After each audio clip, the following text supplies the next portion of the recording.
जब राधा ने कृष्ण को आखिरी बार देखा, वृंदावन की गलियों में एक समय ऐसा भी था जब हर पेड़, हर फूल, हर कली श्री कृष्ण और राधा के प्रेम की साक्षी हुआ करती थी। वो प्रेम जो कभी व्यक्त नहीं किया गया, पर जिसे हर दृष्टि, हर मुस्कान और हर मौन ने पूरी तरह जिया। राधा के लिए कृष्ण केवल एक बाल सखा नहीं थे, वे उनकी आत्मा के वो स्वर थे जिनमें उनका संपूर्ण अस्तित्व घुला हुआ था।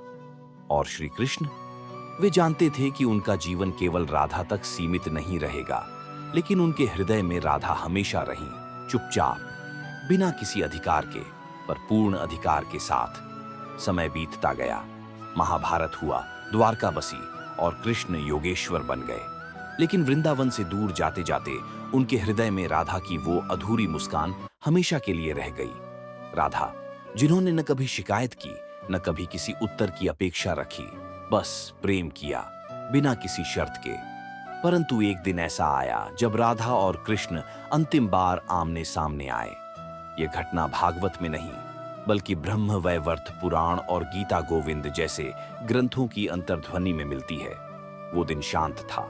वृंदावन के पास एक एकांत वन में श्री कृष्ण विश्राम कर रहे थे। उन्हें झांत था कि आज कोई विशेष मिलने आएगा, और तभी चुपचाप कदमों की आहट आई। राधा थी वो।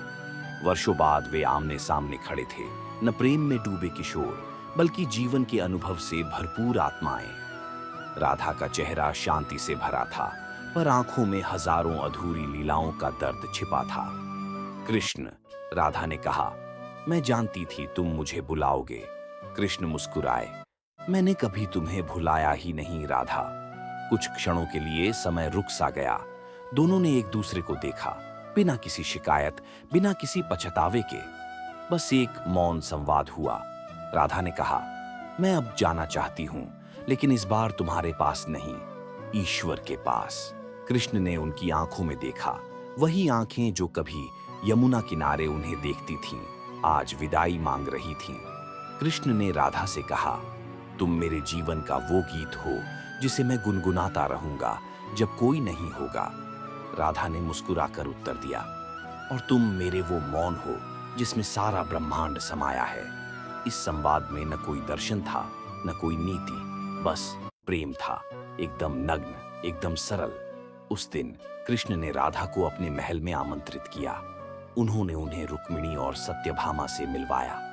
सबने राधा को देवी की तरह सम्मान दिया, लेकिन राधा को कुछ और चाहिए था, संसार से विरक्ति। और फिर कृष्ण ने उन्हें ब्रह्म रूप में दीक्षा दी। यही वह कथा है जो ब्रह्म वैवर्त पुराण में आती है, जहां कृष्ण राधा को अंतिम बार गले लगाते हैं और फिर कहते हैं, अब हम इस शरीर में नहीं, आत्मा में मिलेंगे। उस दिन राधा ने अन्न जल त्याग दिया और ध्यान में लीन हो गई। कुछ दिनों बाद उन्होंने अपने प्राण त्याग दिए, लेकिन कृष्ण के नाम पर। जब यह समाचार श्री कृष्ण को मिला, वे चुप रह गए। पूरे द्वारका में उत्सव चल रहा था, पर श्री कृष्ण मौन में डूब गए। उन्होंने किसी से कुछ नहीं कहा, बस अपनी बांसुरी उठाई और बजाई, जैसे राधा को विदा दे रहे हों।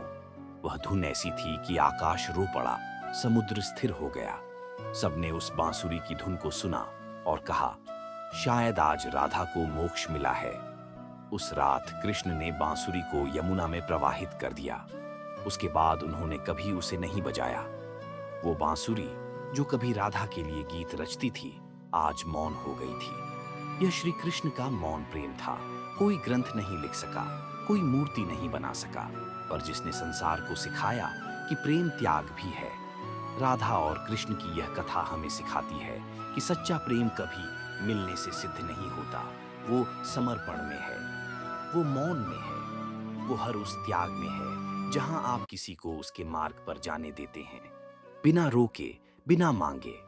श्री कृष्ण का प्रेम कोई साधारण प्रेम नहीं था, वो आत्मा की उस पुकार का उत्तर था जो जीवन भर एक ही नाम जपती है, राधा। आज जब आप राधा कृष्ण की मूर्तियां देखते हैं, तो उनके बीच जो दूरी होती है, वो बस प्रतीक नहीं, वो सच्चाई है। वो दूरी दिखाती है कि प्रेम में मिलन जरूरी नहीं, समर्पण ही सबसे बड़ा मिलन है। श्री कृष्ण और राधा का प्रेम हमें यही सिखाता है, प्रेम को पकड़ो मत, बस जियो।